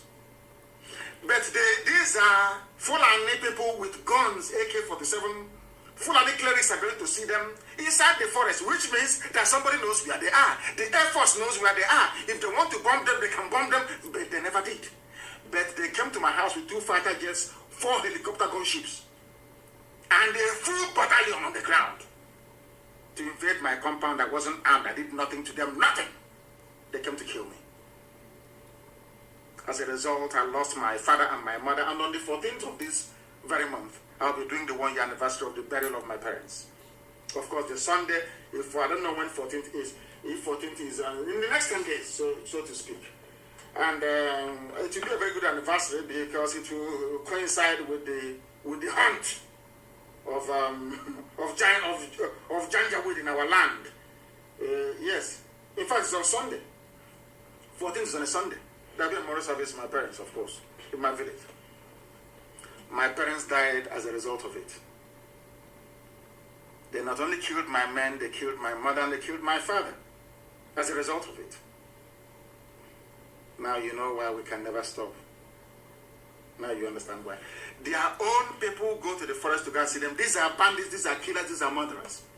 Nobody is complaining. Nobody. And if Sheikh Gumi knows where they are, why don't the Air Force or DSS know where they are? If you go to the papers every day, it's one useless group, one amorphous group, faceless group. They'll say, IPOB, Nnamdi Kanu, don't divide our unity. So they can conquer me.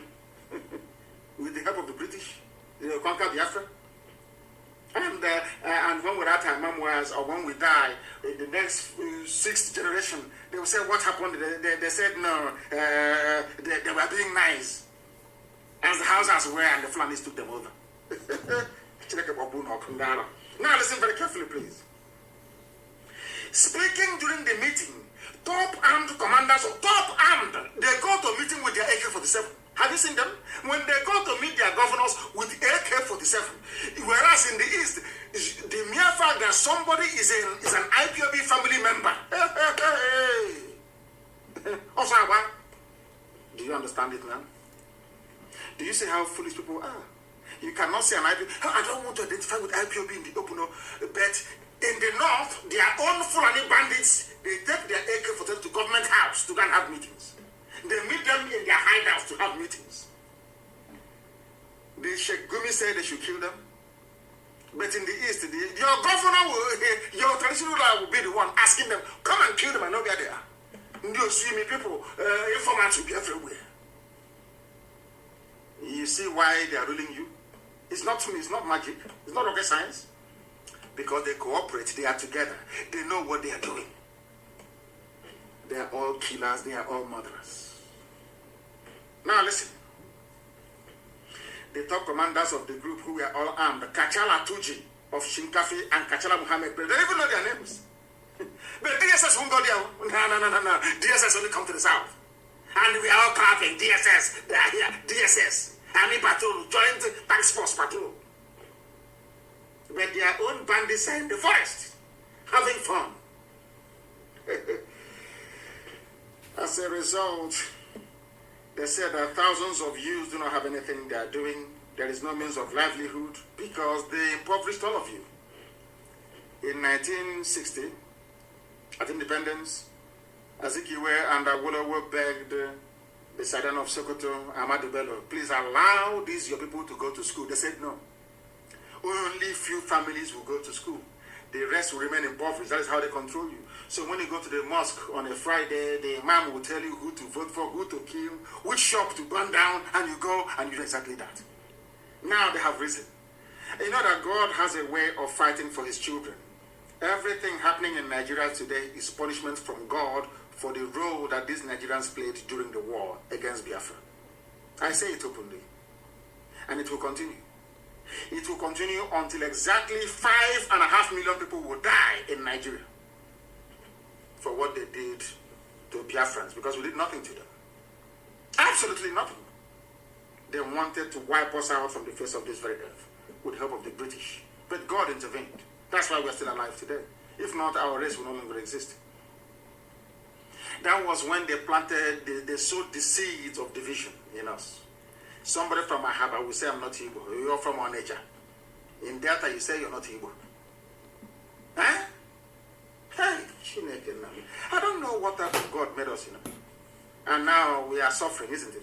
Ask yourself, why was it that the entire East couldn't raise up a security network until we came? They couldn't do it. They were afraid of the North, of their masters. They couldn't do it. And having found the courage to, if not for ESN, do you think that what is happening, do you think that Yoruba will have the courage to go and sack Fulanis from their forests? I'm asking you a question, if not for ESN. After all, there was a Moteku there before. But it was when ESN came, they knew we meant, we don't listen to, we don't hear all this useless gossip and side talk is rubbish to us. We continue with our mission. And that is why we always win. They know where their own bandits are, but they cannot bomb them. But in Olu, they come with a helicopter to bomb Olu. And yesterday they killed a boy there. And of course, vengeance is coming. After all, you will come and you will hear it in the same vicinity. Because if you kill us, we will revenge. You don't know that? It will happen now. You hear the story. It's not everything that we've been talking about all the time. Don't have everything to talk about all the time. They know where the bandits are, but in the southeast, the zoo soldiers went to Olu to kill members of Eastern Security Network who are protecting the villages against Fulani headsmen. Have you heard of such rubbish before? No, of course, only in the zoo. Only in the zoo. Only in the zoo. Zoological Republic. And the people don't know the mess they're in. I want to read you a story that is very, very sad. I'm telling you. The decomposing body of kidnapped Edo prince was found. I'll tell you his story. The decomposing body of Atlanta-based Prince Eloni or Dennis Abuda who was kidnapped in Edo on January 30th, 2021, has been discovered in the forest. Who killed him? Fulani. A top security chief who spoke in confidence authoritatively confirmed the discovery. He came from Atlanta in Georgia in America. Now he's dead. Why is he dead? Because he's a Nigerian. Do you hear that somebody went from America to Cameroon, went from America to Ghana, went from America to Benin Republic, went from America to Liberia, and was kidnapped and killed? It's only in the zoo. And somebody will wake up tomorrow morning and tell you, let us work for unity of one Nigeria. Very sad indeed. He's there, he's gone. Who killed him? Fulani, kidnappers and headsmen along Ore Bini Expressway. ESN can go there to clear them. But once we go there, they say, oh, they want to expand. They want to replicate the march to Lagos of 1967. We don't want them here. But Fulanis are there killing you and raping you. So when that time they used to tell you that, oh, you are different. You are Midwest. You are Bendel. You are God knows what a South. All Fulani was doing is to divide you. Keep dividing you. They divide you to conquer you. That was something that Britain taught them. And British military or intelligence officers are in Abuja right now. I'm speaking to you, advising them on how to conquer you. British intelligence are in Abuja right now, telling Fulani how to conquer you. Because Britain feels that if they conquer all of us, the oil will be more or less, if they were taking 100 barrels for free before, they start taking 200 barrels. You don't know that? It's the conquest of the intelligent by the unintelligent. That's what they do. That is what they have to do, and if you don't take time, it will overrun you.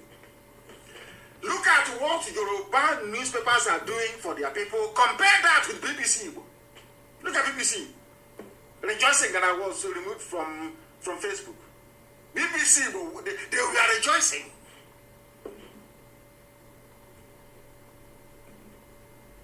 They were in BBC. Hi. Dear Lord, have mercy, have mercy, have mercy upon us. The same people, BBC was there during the genocide against Biafrans. At the end of that very encounter, we lost 5.5 million people. The second worst genocide in the history of man. Only behind the Jewish Holocaust in Europe. It was swept under the carpet. No commission of inquiry, no international investigation, nothing. BBC made sure that nothing of that sort happened. I don't know. People are discussing all over the place that Fulanis were being given eviction order by Governor Akeredolu and others to leave the state. He asked them to leave the forest. He didn't ask Fulanis to leave Yoruba land. No, it is those murderers in the forest to leave. But you have people now who are busy protecting them, who are busy covering for them, saying no governor has the power to evict other ethnic group from the state. And I ask you, are Igbo people living in Kanu, are they living in the forest? Are Yoruba people living in Bauchi, are they living inside the forest? And by the way, isn't open grazing banned in the zoo? I read one of them saying, give us money to buy land. You know, there are some debates they have in the zoo that makes you wonder if they're human beings at all. Are you sure they're human beings in the zoo? Of course, they're zoo animals. And that's what gets some of them, that is what actually gets them to become very, very upset with us.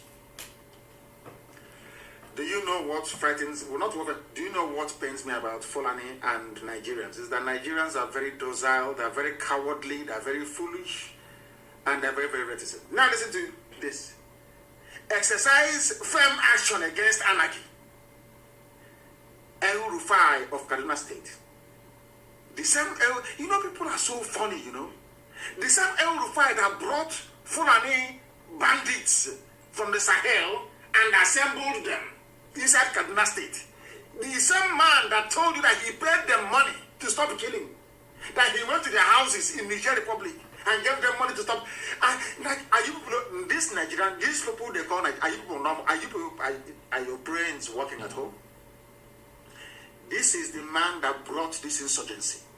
Him, the midget, El Rufai. Because Britain assured them that they are there, nothing will happen. Go take any land, go to TV land, take the whole of Benue, nothing will happen. Britain assured them. It was this midget, this idiot, that brought insecurity, insurgency, and banditry into Nigeria. Now, having firmly planted their people in every forest in the south, they are now telling you, every governor take action. Look at this idiot talking. Is he the president of the zoo? Of course he is now. He should come out openly so I can curse him and he will die. They are all dead, all of them. I will curse him. You let him come out and say he's the head of the cabal now ruling the zoo. Some of you are so daft anyway and very naive. I saw Buhari. I went to see Buhari. Which Buhari did you see? Which one did you see? Where is Aisha? Where is Aisha Buhari? I'm asking all of you. Zoo people. Where is your so-called first lady? Where is she? Because she's not an Igbo woman. If it were to be Patience Jonathan now, Yoruba media will have a field day. They will write and write and write. But when it comes to Fulani, they are cowards. To me, they are cowards. Pussycat. They run away. They are cowards. They are cowards before Fulani. Look at the way they took Patience Jonathan to task when she was in office. They were writing about Patience every day, making mockery of her. Where is Aisha today? She's having a good time with her boyfriend in Dubai. All of you dimwits are busy foolishly writing your junk as always. I feel sorry for you people. The man that brought insurgency has the temerity to tell you, against the backdrop of ethnic tension arising from headsmen and indigenous crisis in the southern part of the country, Governor Nasser El Rufai of Kaduna State has called on governors and leaders at all levels to step in. Step into what? This was what I told you that Britain had in mind. IPOB stopped them. Only IPOB. And at the end, only IPOB will take the credit. We will not share it with anybody. It was us that stopped Fulani from taking the whole of Nigeria over. IPOB, the same people were proscribed, outlawed. We are the ones that saved you. And your sorry asses, all of you. Do you see what El Rufai is saying? As I told you before, that was what I wanted to do in 2022. When they launched that all-out attack, ethnic nationalities will resist. And Britain will step in and say, let's calm everything down. calm it down, please. The tension is too much. But meanwhile, those of you that have taken land and settled in the Ebonyi State, stay there. Those in Abia, stay there. Those in Enugu, stay there. Anambra, stay there. Everybody in Delta, stay where you are. In Bayelsa, stay where you are. That will now become the new boundary. They will say, after all, you are in Sabongeri. And let me make it very clear this evening, every Biafran living in the north, you better come back home. Allow me to repeat very clearly and tell the people who are there, every Biafran in the northern part of the zoo, you better come back home. They are using you people to blackmail us. They say, oh, you have people in Kanu, you have people in Kaduna, in Zaria. We are not going to stop. Anything that happens to you in the north is your business. If they are going to twist your brain to be against your own freedom, let me assure you that you're not going to succeed. You won't succeed. The hotels, the buildings that you have in the north is secure. After all, I think Abubakar has a property or properties or string of properties in Dubai. Dubai is not part of the zoo called Nigeria. Buratai has properties in Dubai. Are you listening to me? Are you listening to me? You must come back home. If you remain in the north, they're going to kill you. They will use the resistance that we're putting up back home to kill you in the north. I know some of you say, well, we're going to stay about business and all that nonsense. That's what I have to say to you. Because Biafra will have the biggest economy in the whole of Africa in a matter of years. Come back home. If you stay in the north, they're going to kill you and use us as the reason why they did it. That's what they want to do. Can't you see that's what their governors are planning? To start killing people in the north. They say after all, Fulanis are being killed in the south. They won't tell you that these are Fulani bandits, terrorists, murderers, rapists, and killers. They won't tell you that. They say Fulanis are being killed. And BBC is there, don't forget. BBC is there to carry this news for them. Don't forget that British government will be there, as always, to go to UN and tell them that, oh, Fulanis are suffering. Hey, they are suffering. They are being killed. That's what Britain is going to do. If you don't know, let me tell you. So be very, very careful. Every made a broadcast on Wednesday where he urged leaders to exercise firm action. Firm action means stop Yoruba youths from agitating for Fulanis to leave. Stop ESN from doing what they're doing. That's what they mean by firm action. Bring the army. But if they bring their army, we will kill them. And they came to Olo 4 times. They were defeated 4 times. Now, yesterday, they went to go and kill a little child. What is going to happen in this zoo? All of us are going to Hague. Everybody will go to Hague and stand trial. I want to stand trial in the Hague, me personally. Because there's no going back. No going back, not 1 inch. Not 1 single inch, no going back. We must be free. We must be free. I said must, M-U-S-T, must be free. The zoo, Nigeria, was created by a white man, not by God. The only creation that I respect is God's creation, not man's creation. Do you know what I think that's, Vox Populi, Vox Dei, which is the voice of the people, is the voice of God. Listen to me very carefully. If people were to get together today to say, oh, I want to remain in Nigeria, that is their business. That is the voice of God speaking. That is God speaking. But not one deranged drunkard. They brought him back from Hong Kong, sent him to West Africa to stop the eastern advance of the French. That's all. And Badagry. And I ended up in Nigeria. That's an abomination. And some of you black people, you don't have any shame. As blacks, we have no shame. There is no shame in us. But I have a little bit of shame left. No, the two that can create a country for me is impossible. Only the people can. And that is why we are doing what we are doing. IPOB successfully collapsed the agenda of the Janjaweed. IPOB stopped them. Everybody talking from Governor Autumn to everybody, every activist, you owe your courage and bravery to IPOB. We are the pioneers. If you don't know. The little midget is crying because we have collapsed the agenda completely and totally. Completely and totally. History will remember IPOB. Nigerian government has failed us. We are not afraid of that. Zamfara bandits, their commander.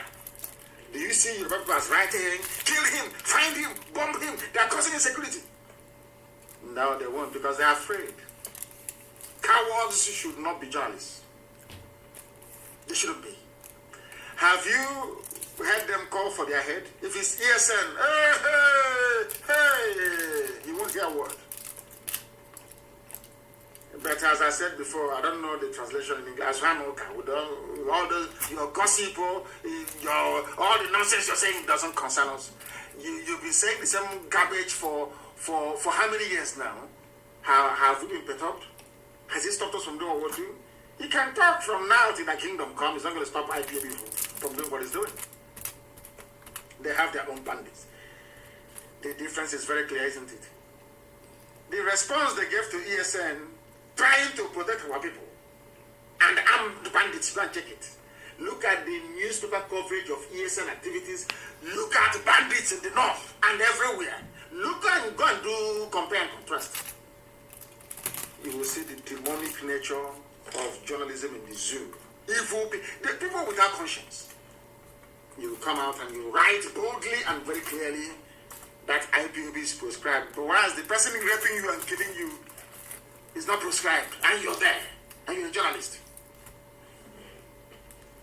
Anyway, we shall see.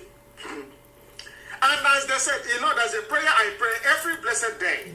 I never fail to say it. Anytime I'm praying. Of course, I pray in the language of the ancients, in Igbo language. I say to Chukwukika Biama, Elohim, the creator of the universe. You know what it means. Let that hand that our enemies use in trying to poison us, may they unwittingly put it in their mouth and they themselves be poisoned. And this is it. It's happening in the north. Residents flee Zaria neighborhoods over kidnappers' rampage. So as El Rufai and all these idiots think that they are going to build this wonderful Fulani empire in the zoo, they are not going to be alive to see it, neither will their children be. The northern part of the zoo will be like Afghanistan. Watch and see. That is why I want our people to be very strong and resolute. Follow me. We want to draw what is left of their army out. Let us bring them to the east. They can never go back. Let us bring them. They say, oh, don't fight a defensive war. No, we are not going to fight. We want to bring them to the east. We now open up their flanks to bandits. Bandits will attack them and take over their land. Because a bandit is a bandit. That's who they are. They are kidnappers, they are killers, they are terrorists. What they want is space and resource. Space and resource. Or should I say resources in this case. So once this army moves to the east to come and meet us in the east, their land will be open and terrorists will ravage them. Terrorists will ravage them. That forever and ever, Fulani can never recover in the north again. Never. And that is the plan. So when I tell you that there is a method in our madness, please believe you me. We will not go out to meet them in their land. We will draw them to come. And then we'll swallow them up. And then their children and their children's children will suffer the consequences forever and ever. And this army will be destroyed once and for all. That's how you obliterate the zoo, God, Nigeria, from the face of this very earth. They cannot fight on the ground. Now we know. The only place they can fight is in the air. They will go, and like cowards, the cowards they are, they drop bomb and they run away. That's what they're going to do. Because on the ground, we have defeated them on the ground. We have defeated them completely. They know they get us on the ground, they will die. They understand that very well. The only option they have is to go to the air and be dropping bombs and disappearing. So be very, very careful. Residents are now fleeing in Zaria. In Zaria, their own Zaria. This is El Rufai's Zaria. You know, this idiot cannot remove the log in his own eye. He wants to remove this tiny speck of wood in the people's eye in the south. He has bandits terrorizing his own neighborhood in Zaria in Kaduna State. But his concern are the murderers and the killers in your own forest, in your backyard. What does that tell you about these people? What does that tell you about these people? Now you understand it very well. This is my simple prayer. God, that thing that they did to us, do it to them. Today, look at them. In the ancient city of Zaria, there are rising cases of violent abductions of residents. They brought killers to come and kill us in the south and take over our land. Now the killers are taking their lives in Zaria, in Katsina. What they brought upon themselves, all because they wanted power, all because they wanted to answer an heir to the rightful heir to the throne of Ottoman Danfodio. That's all. And this idiot who called El-Rufai things after Buhari is him, that will dip the Quran in the Atlantic. You don't know it's a race for them. Some of you, the lecturers in the South, you don't know this? You don't know that they're in competition. Who will history remember as the man that actually dipped the Quran in the Atlantic? That's the race they're all running, if you don't know. That is why they will never ever condemn banditry. That is why they will never ever rise up to condemn what the atrocious behavior of Fulani headsmen, because they want to conquer you. If you like, believe. If you like, do not believe. That is the reason why I keep wondering what type of zoo Nigeria are people in. If you're not allowed to perform as VP, please go.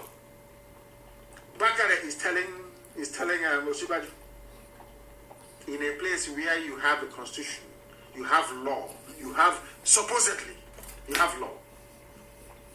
You are begging. Everything is beg. If you're not allowed to perform, the whole vice president, come back. And in Abia State, look at the stupidity of the South. In Abia State, we pay every headsman, we pay headsmen 100,000 naira for every cow they killed. Why? Because it was the so-called Fulani presidency that put them in power, all of them. And it's Mieti Allah. So if you kill any of our cattle, even if we are grazing illegally, or even if the person heading the cattle, is found to have raped a woman, please take 100,000. That's what they're doing in Abia State. Now, okay, see, the people were killed at National High School in Aba. The clip is there on Al Jazeera. You order because you are the chief security of the state. Now I realize you people have been lying to us. And when you ask all these Eastern governors, they say, no, we don't have any powers. We don't have any powers. Yes, you do. Why is it that in your state, in Ondo, how come that the army hasn't gone there to shoot people, to shoot Yoruba youths dead? Because the governors haven't actually invited them. That goes to show that it was you people that asked the army to come to National High School in Aba to kill us. It was you people that asked the army to come to Paul to kill us. And of course, we know what Wike is up to in Igwaja. Now, do you understand it? Do you understand it very well? You are paying Fulani headsmen that are raping our mothers 100,000. Obiano is paying them 500,000. And you want respect. Of course, a few days ago, Ibasu started to speak as if he's a human being. I don't know where he got the courage from. I don't know where. Maybe ESN, he has seen ESN working, so he knows he's protected. And he wants to talk like a human being. Very, very sad indeed. This is live and direct. The time now is 7 minutes to 8 p.m. in the blessed land of Biafra, and the same number of minutes to the top of the hour, regardless of where you are. 7 minutes to the top of the hour. That tells that we are live and we are direct, and the whole world is listening.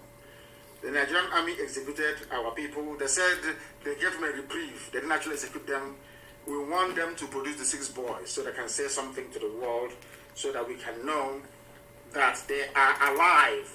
We need to know that they are alive. Please, very, very important, because nobody in their right senses, nobody in their right senses can believe anything that comes out of the mouth of the Zoological Republic, especially their army. There is one fool called MC Asuzu. He said he's a lecturer somewhere. He's a modern day version of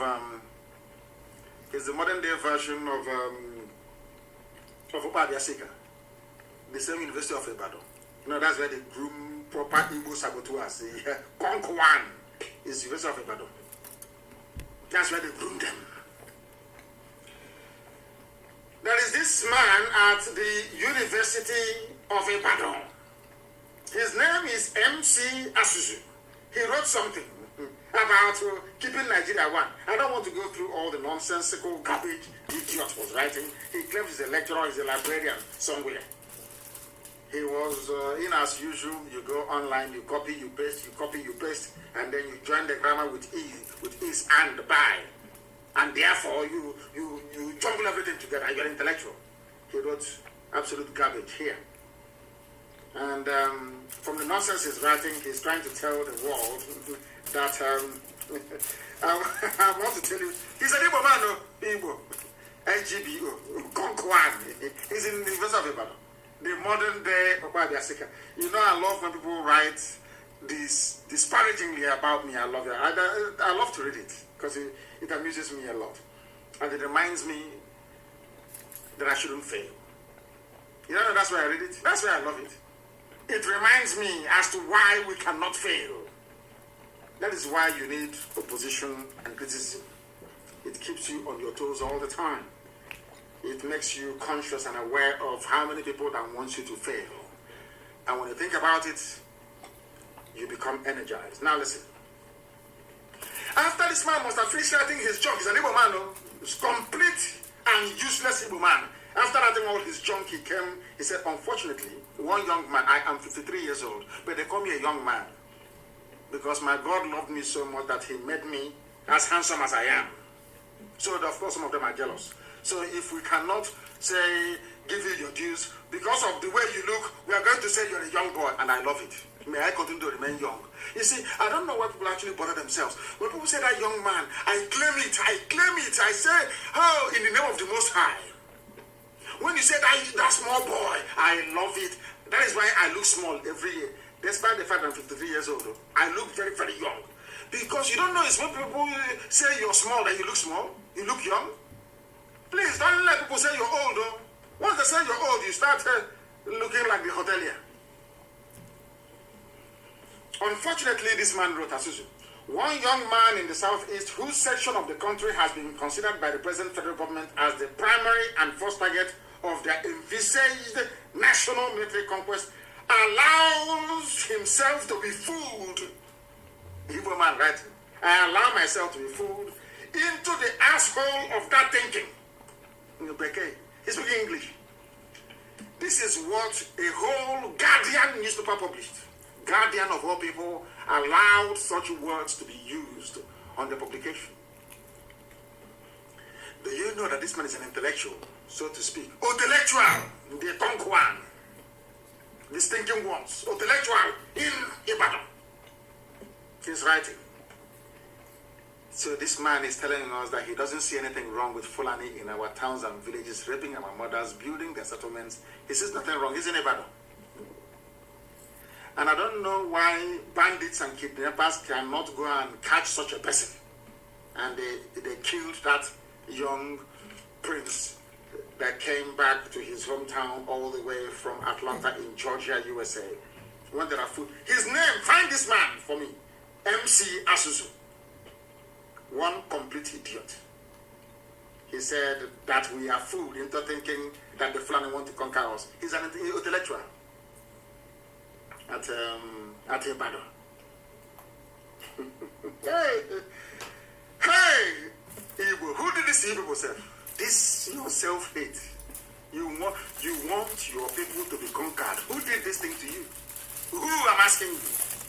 Who did this to you? You hate anywhere. People who can rise up one morning and decide to use their grandmother for ritual. I mean, what would they do? Very sad indeed. This man went on to say, maybe he's working for Britain. So, he's talking about me. In Guardian newspaper, this is their opinion column. So, he organizes a guerrilla warfare outfit and talks a lot of rather very silly and militarily incoherent responses to disorder Buhari military stratagems within a so-called... He has written like one idiot right now. He said, after messing up with words, you call him an intellectual. To us, he is an intellectual. Mad people everywhere. I am simply defending my villages and my towns. I'm defending the East. That's all. He says I'm fighting Buhari. Intellectual in the University of Ibadan, where they groom saboteurs from young. Anybody who went through the University of Ibadan is a potential saboteur. Sabo, betrayer, and the traitor. That's why they groom them. This one is there. I don't know. Maybe he's a librarian or he works in the zoology department. I don't know. He has written. And a security network that was formed to protect our mothers when they go to the farm. A security network formed to drive away illegal terror encampments in our land. Somebody is saying something completely different from our objectives. He's an Igbo man. Maybe he wants to be a minister or maybe a commissioner in your state by betraying your own, by writing rubbish. Now, what Britain will do is they will take it and say, oh, can you see what this man wrote? This MC Asuzu, find his picture, please. This MC Asuzu is an Igbo man. He doesn't believe in what Kanu is doing. He doesn't believe. They are all for one Nigeria. That was why he wrote this junk. Does it bother us? Of course not. As I told you before, you know now, Okwebra will lift to Kenya. If you kick frog or a toad, you are giving that toad a lift because it's going to jump anyway. All these things, they energize us. They infuse us with courage and determination. I never take these things as anything at all because we are determined and very resolute. Either Biafra comes or we all die. It's as simple as that. Some people speculate. They don't even know where I am. They are just speculating to dampen your spirit. They write all Jones they know you're a black person. Once they write something into your spirit will go down. But I thank Elohim for IPOB. Very resolute and determined. These people, history shall remember you people forever and ever. The history of Africa will never be complete without IPOB being mentioned. You people single-handedly stopped the zoo from being swallowed up by Fulani Janjaweedism. You are immense. You know me, I like good news and bad news. You know, in those days when you write a term paper, when you write an essay, as it's called in the UK, if you write something, let's say they ask you to choose a topic to write about, and you submit your paper having either extolled the virtues or castigated that very subject that you're treating. When you give it to your lecturer, he or she will say to you, no, that you're not balanced. It means that you have to weigh the pros and the cons. You have to tell us the good and also the bad. And then in your conclusion, you tell us why you have fallen for either side of the argument. You can never come and say, something is good, there must be something bad about it. So that is why it's always good to have balance. Always take the praises with the criticisms that comes along with it. It's a very beautiful blend. It's very good. And that is one thing that IPOB, this evening I talk about IPOB so much because they single-handedly saved every indigenous ethnic population in Nigeria from falling at the feet of Fulani Islamic Janjaweedism. That is why I honor IPOB. And there is something else that happened in Edo which is very, very critical. And also Bayelsa. Our mothers in Bayelsa are protesting. Those in Edo are protesting. Tomorrow now, when the history will be written as to how this revolution started, people will not remember that it was Bayelsa and the Edo women that started street protest against what the Fulanis are doing. So I want us to place it on record, please, that when the history of this new phase of revolution that is coming is written, we must acknowledge Igbo women and also those in Bayelsa for their courage, their fortitude, and their determination. They came out on the streets to protest. And we must also encourage what ESN is doing. Protecting also is a very difficult task, but they're doing it very, very well. And as we have always known, they will come. The Janjaweed will come with everything. The police, the army, they will try to intimidate. You know, the whole thing will last about 8 months. And then after that, they will give up. We know how they work. We know their psyche. We know their brain. They will try everything. They will use the traditional ruler, they'll use the governor, they'll use the politicians, they'll use this MCS. Find the idiot's picture, please. We want to find him and ask him if he wants to take over from OBI-IGBO, because OBI-IGBO, the arch betrayer during the war, was also a lecturer at University of Ibadan. Surprise, surprise. Bayelsa women must continue what they are doing. They are raping them, they are killing them in the farms. And anybody against ESN is also against our mothers, is also against our farmers. And we don't want that to happen. And in order to fool everybody, they have said to people, return home, not an elder, tell headsmen. And you think they're going home? Is that what you think? Is to lure you into a false sense of security, and then they strike. They're not going anywhere. That's the way they behave. If they leave today, I'll be the happiest man in the world. And as they are going, all of them in our bush, I said there will be no illegal settlement in our... It doesn't matter what you say. I don't give a damn what you're going to say. It doesn't matter what you... If you are in the bush, we have how many days? Is it 9 days we have, or is it 10 days? If you are living in the bush, we don't care where you live. We don't...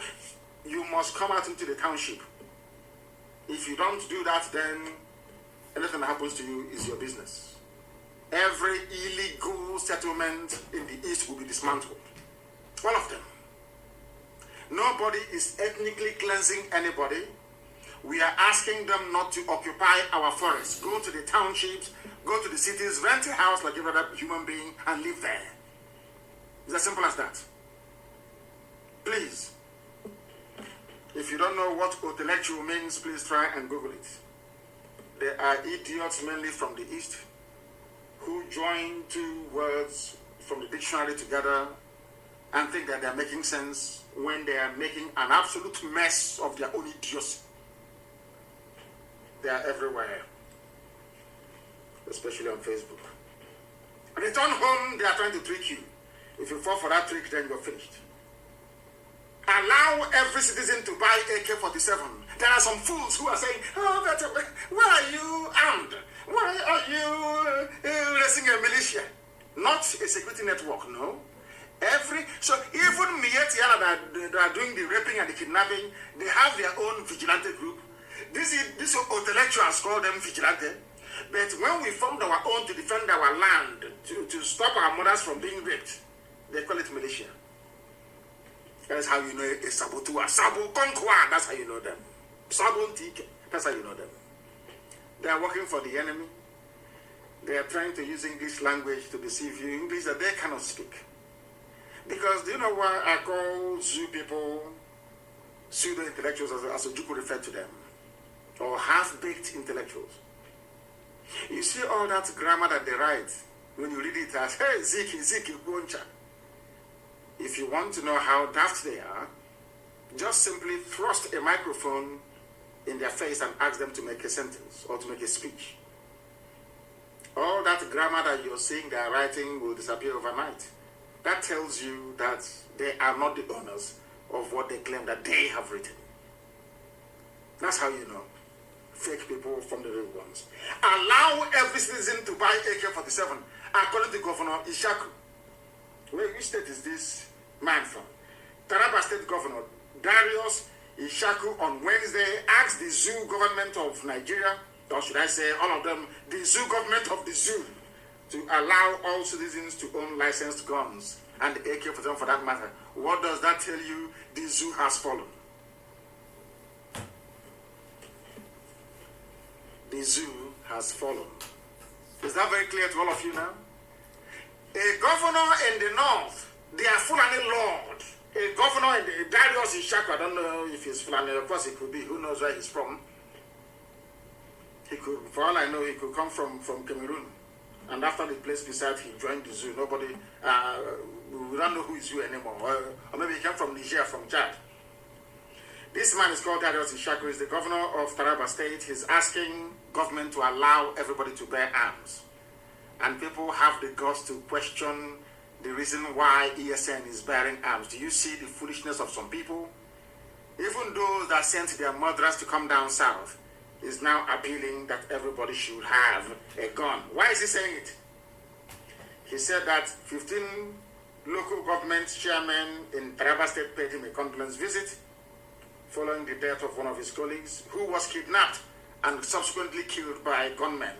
So, Janjaweed in the north, they are begging and pleading for guns to be made available to people to defend themselves. And some idiots are questioning why ESN should be armed. I can't. Hey, you believe a warrior. Foolishness everywhere. That tells you that the zoo is finished. And there is one thing that I do not like about this. I'm not going to doubt because it's local politics, but I think it's very, very terrible. There is a particular man, he said he's a pastor. He was talking about, and I'm not going to go into it. Let's leave. It's about electioneering, and we don't want to go into it. But there's something that actually amazes me. People ask us, why do you agitate for Biafra? Why do you do what you do and all the rest of it? And I said to my people, all across the board, those from the north and those from central part of Biafra and those from the coastal region, have you ever asked yourself this question before? Why is it that Warri Seaport is not working? Why is it that Iguacha Seaport is not working? Why is it that Calabar Seaport is not working? Why? And you all believe in one Nigeria. Why is it that only Lagos Port is working? Because that is why I have regard for this new generation of Yoruba agitators right now, wanting to be free. Because there is something that's been going on, and I want to ask my Yoruba brothers this, please. Yoruba, I want to ask you a simple question. If the roles were reversed and only Calabar Seaport is the only viable and functioning seaport in Nigeria and Lagos is there, how would you feel? It's a simple question. How would you feel to come from Lagos all the way to Calabar to clear your goods and then take it to Lagos when there is Atlantic Ocean also and a port in Lagos? How would you feel? It's a simple question. If you can answer that question honestly, then you now understand the way we feel. That there is something wrong with the zoo called Nigeria. There is port congestion. Apapa, you cannot go through it. Every time it's congested. But you know, we have a seaport in Warri, one in Iguacha, Port Harcourt, and one in Calabar. But because some of you want to consume everything, you see, that little alliance you went into with Fulani, you scratch my back, I scratch your back, the rest can go to hell. It's unraveling now, you see. Can't you see that it's unraveling? How can you be comfortable to sit in a country and talk about equity, talk about unity, talk about fairness, when you people are the ones allowed to have a seaport? Is that fair? Is there any country of this world, and maybe apart from Germany, that is almost landlocked, where you have, I think it's only Hamburg, that is a seaport, where you only have one seaport? Britain, that you got independence from, they have seaports dotted everywhere. Why this level of wickedness? Why do people love to collude and connive with Fulani to cheat other people? Is that a good thing to do? Now Lagos is congested. The port is congested. Why don't you move some of those ships to go to Warri to offload? For those who are in Edo, those who are in Delta, to proceed to Iguacha, to Port Harcourt, to offload for the southeast, to proceed all the way to Calabar, to offload for people who are in that part of the world. What is wrong? Why this level of greed? Why? I'm asking. Now the port is congested. Is that a good thing? Do you see why we want to be Biafra? Why we want to be on our own? Because there is a level of insincerity and wickedness in Nigeria which I can't tolerate personally. Why should Lagos be the only viable seaport? Why? Answer that question. And I'm sure you can't answer it. You cannot, can you? And when people from the coastal region of Biafra talk about nonsense about Nigeria and all that rubbish, I pity them. Stupidity of the highest order. Stupidity of the highest order. Nigeria's unity is a joke. A pathetic, wretched joke. Britain that is supporting you to keep Nigeria one. How many seaports do you have in Britain? Southampton, Liverpool, just name it. It's all, just Google it. It's all over the place. But in order to punish the East, in order to make us prime targets for conquest, everything must go through Lagos. Is that fair? The same ship will offload in Lagos, and the same ship will go to Gabon. We'll even go to Cameroon to offload. We'll go to Gabon to offload. Why not stop in Calabar or Port Harcourt, Iguacha or Warri? What is wrong with you people? What type of wickedness is this?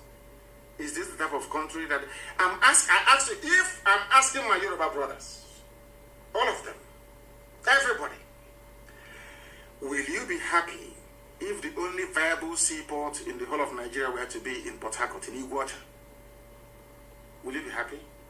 You now come from Lagos to Iguacha to clear your goods. Will you be happy? Supporting evil is not good, you know. It is not a good thing. I'm saying this thing because I love the Yoruba people. I love the Yoruba race. These that I respect today, they are all Yoruba people. But there is a level of injustice you can't allow to continue. It is evil and it is not good. And that is why we want Biafra. I'm sure that you can understand and relate with that. And as somebody said, in continuation of what I'm saying, the insecurity in Nigeria, you should blame the Yoruba people for the emergence of Buhari. It is called political expediency, and I'm very, very happy today that such nonsense will not happen again. That this revolution we are about to embark upon, or we have embarked upon, will continue and survive any effort by Tinubu to try to hijack it for his own purposes. Come 2023, that we stay very strong and very resolute. Remember the generations unborn, and do the best we can to ensure that we leave a future for them that everybody will be proud of. A future of freedom, prosperity, progress, camaraderie, togetherness, and oneness, in truth and in every honesty. That's what we want. Nothing more, nothing less. Kazaure, who is he? He gave an interview. He said that the North knew that Buhari was a spent force. He was idiotic Senator Ibrahim Kazaure. The North knew Buhari lacked the capacity for leadership. They knew it. The North knew that he couldn't lead. This is from some people. Ibrahim Kazaure. Who put Buhari there and today they're killing us, today they're killing Yoruba people? Was those who were foolish enough to follow Tinubu. Here we are now, and everybody is suffering. Everybody is in pain, and everybody is complaining. And that is why we must bring this whole nonsensical zoological republic to an end. Because the more Nigeria lives, the more people are going to die. It is a country of not just wickedness and unbridled thievery. They have taken stealing to a whole new level altogether. None of they don't produce crude oil.